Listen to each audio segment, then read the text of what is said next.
বলতে চাইছে যে মৃত্যুর হারের কি পরিবর্তন কোন জায়গায়, এক জায়গায় অনেক মৃত্যু হতে পারে, এক জায়গায় স্বল্প মৃত্যু হতে পারে, ঠিক আছে। সেই স্বল্প মৃত্যু এবং বেশি মৃত্যুর যে ভ্যারিয়েশন মানে কি বিভেদ, ঠিক আছে, সেই বিভেদটাকে বোঝানোর চেষ্টা করছি 9টা ফ্যাক্টর দিয়ে। 1 নম্বর ফ্যাক্টর কি, lack of adequate health facility. যদি কারোর বাংলা মনে হয় লিখতে পারো যে স্বাস্থ্য ব্যবস্থার উপস্থিতি। স্বাস্থ্য ব্যবস্থা না থাকলে কি হবে, যে কোনো জায়গায় খুব তাড়াতাড়ি লোকজন মারা যাবে। ধরো কারোর হার্ট অ্যাটাক হয়েছে, বা কারোর ব্লাড প্রেশার হাই হয়ে গিয়েছে, বা কারোর কিডনি ডিজিজ রয়েছে, সে কি হবে, অটোমেটিক্যালি ট্রিটমেন্ট না পেলে কি হবে, মানুষ মারা যাবে। তাহলে এই যে lack of adequate health facilities, সেটা কিন্তু থাকা খুব, ল্যাক মানে হচ্ছে কম, অ্যাডিকুয়েট মানে হচ্ছে পর্যাপ্ত। অ্যাডিকুয়েট মানে হচ্ছে পর্যাপ্ত হেলথ কেয়ার ফ্যাসিলিটি। 2 নম্বর হচ্ছে ফ্রিকোয়েন্ট আউটব্রেকস অফ প্যান্ডেমিক্স। আমরা সবাই প্যান্ডেমিক ক্রস করে এলাম তো প্রত্যেকেই। তাহলে এই যে প্যান্ডেমিক জিনিসটা, প্যান্ডেমিক কি কাকে বোঝায়? প্যান মানে হচ্ছে অনেকটা এরিয়া বা বিস্তৃতি অনেকটা বেশি। ডেমিক মানে কি, ডেমিক মানে কি, যেটা মানুষের হেলথের উপরে বেশি ইমপ্যাক্ট করে, সেই জিনিসটাকে বলে প্যান্ডেমিক। যে প্যান্ডেমিকটা যদি বারবার হয় কি হবে, মনে করে দেখ 2020 তে হলো, 2021 এও হলো, বা 2022 এ সেই কি ভ্যারিয়েশন বেরিয়েছিল প্রথম দিকে, তারপরে তো সব বন্ধ হয়ে গেল। যাই হোক, সেই জিনিসটা যদি কন্টিনিউ হতে থাকে তাহলে কি হবে, মৃত্যুর হারটা অনেকটাই বেড়ে যাবে।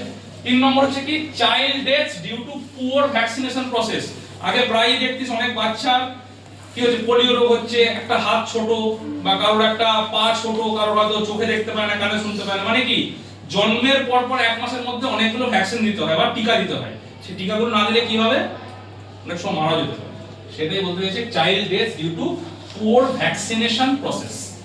4 নম্বর কি, ল্যাক অফ ম্যাটারনাল কেয়ার। যখন কোনো মহিলা, তাহলে তোরা কি বুঝতে পারছিস, আমি কিন্তু সবকটা মর্টালিটি রেটকে নিয়েছি, এ স্পেসিফিক বলো, নরমাল স্পেসিফিক মৃত্যুর রেট বলো, বা চাইল্ড মৃত্যু। চাইল্ডের 3টে ভাগ আছে, ইনফ্যান্ট আছে আর একটা আছে নিওনেটাল।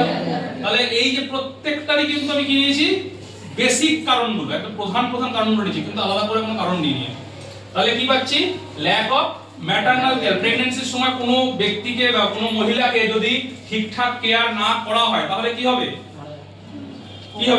প্রসূতি মৃত্যু যেটা করে, যেটাকে বলবে ম্যাটারনাল মর্টালিটি রেট, সেটা অটোমেটিক্যালি বাড়বে। যদি ঠিকঠাক কেয়ার না থাকলে প্রসব যন্ত্রণার সময় চট করে মরবে না, ফলে দেহে কোনো কমপ্লিকেশনস জেনারেট করবে না। Next, improvement of contraceptives. Contraceptive ইউজের সঙ্গে মৃত্যুর কি সম্পর্ক বলি, অনেক সময় আইপিএল নাম শুনছিস, আইপিএল বা আনওয়ান্টেড 72, মেয়েরা যদি প্রেগন্যান্ট না হতে চায় তাহলে ওষুধ খায়। ম্যাক্সিমাম ক্ষেত্রে ওর ব্যাড রিঅ্যাকশন হয়, কিন্তু মহিলারা মারা যায় ম্যাক্সিমাম ক্ষেত্রে।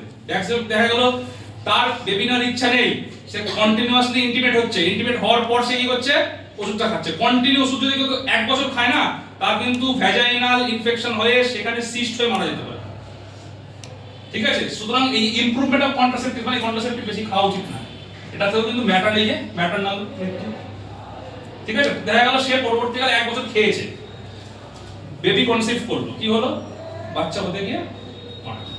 আলটিমেটলি কি হবে, ওই ডেথ ভ্যারিয়েশনটা একটা দেশে বা একটা জায়গায় একটা অঞ্চলে কি হবে, ভ্যারিয়েশন হয়ে যাবে। এক জায়গার মহিলারা বেশি খাচ্ছে, এক জায়গার মহিলারা খাচ্ছেই না, ফলে ম্যাটারনাল মর্টালিটি রেটটা কি হবে, ভ্যারিয়েশন তৈরি হবে। তাহলে মর্টালিটি রেট আলটিমেটলি ভ্যারিয়েশন তৈরি হচ্ছে।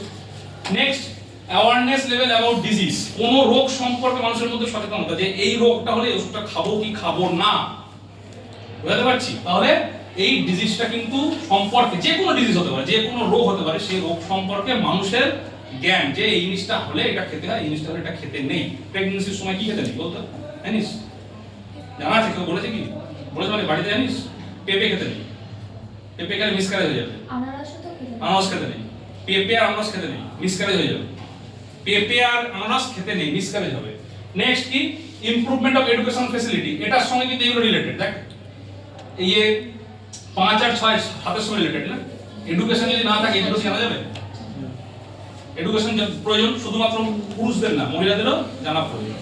Next, improvement of environmental condition. Environmental condition কি, কোনো ব্যক্তি বা কোনো কাপল স্লাম এরিয়াতে থাকে আর কোনো ব্যক্তি একটু ভালো এরিয়াতে থাকে, ফলে কি ম্যাটারনাল মর্টালিটি রেট বলো, চাইল্ড মর্টালিটি রেট বলো, এগুলো কি হবে, ভ্যারি করবে।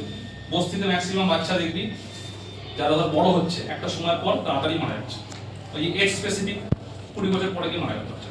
কেন কি সে ছোট থেকে স্লাম এরিয়া মানে কি প্রচুর পরিমাণে নোংরা থাকছে, সে তার লাং ইনফেকশন 20 বছর বয়সে মারা যাবে। আর যারা স্লাম এরিয়া থাকছে না তারা কি তুলনামূলক ভালো থাকতে পারবে। তারপরে আসছি পিসফুল, ইন্টারন্যাশনাল এন্ড ইন্ট্রান্যাশনাল। দুটো কথার মানে জানিস? ইন্টারন্যাশনাল আর ইন্ট্রান্যাশনাল কি রকম ব্যাপারটা বল, কি মনে হচ্ছে কি হতে পারে? এক দেশের সাথে অন্য দেশের ওটা ইন্টারন্যাশনাল। আচ্ছা, আর ইন্টারন্যাশনাল হচ্ছে এক দেশের মানুষের।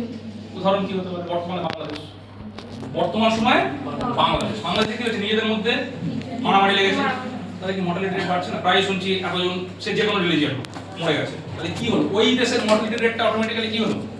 ভারতের তুলনায় বা পাশাপাশি অন্যান্য দেশের তুলনায় কি হচ্ছে? ভ্যারিয়েশন হচ্ছে, বেড়ে যাচ্ছে শুধু বলবো না, ভ্যারিয়েশন বা বৈচিত্র্য তৈরি হচ্ছে। আমাদের এখানে কম মারা যাচ্ছে, ওখানে যুবকরা বেশি মারা যাচ্ছে, ফলে কি ওই দেশের ফার্টিলিটি রেটটা একটা সময় পর কি হবে? কমে যাবে।